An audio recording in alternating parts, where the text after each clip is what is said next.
First technique is visual German. That is literally the combination of one idea and another idea.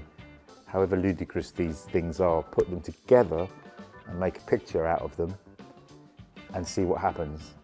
It could be anything, you know, a photocopier and a double-decker bus. So another way that you can get real engagement with whiteboard animation is to pepper the whole content with cultural references. This could be stuff relating to the work itself or the themes within inside the piece, or like I like to do is just sometimes riff on some things. Maybe there's a bit of wordplay in there that I think, oh, there we can have that person or that person in there, or that icon or this logo. Put a superhero in, you could put a relevant horror film reference in, something like that. You know, all of that stuff creates engagement. Humour's a massive part for me. I like to be humorous because it taps into emotion, and emotion is memorable for people. And this is why people come to us, is because they've got something that ultimately isn't that engaging, and it might be a little bit dusty, a bit dry. They come to us because they know that we can do this for them, put stuff in that's going to be super engaging, humorous, got lots of cultural reference points in it and stuff like that.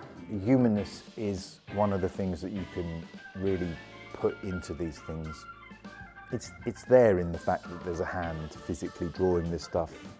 There's the creation process that is human, and that's quite urgent and essential to the piece.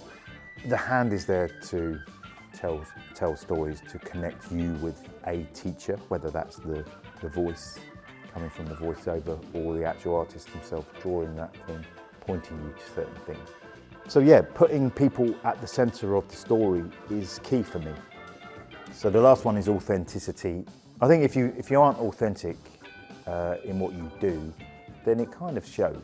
As a creator, I tend to want to make art, right? I want to make art, I want to make it authentic, I want to make it have all the things in it and go through that organic process where it works out in the organic flow of it, that you get something really authentic at the end.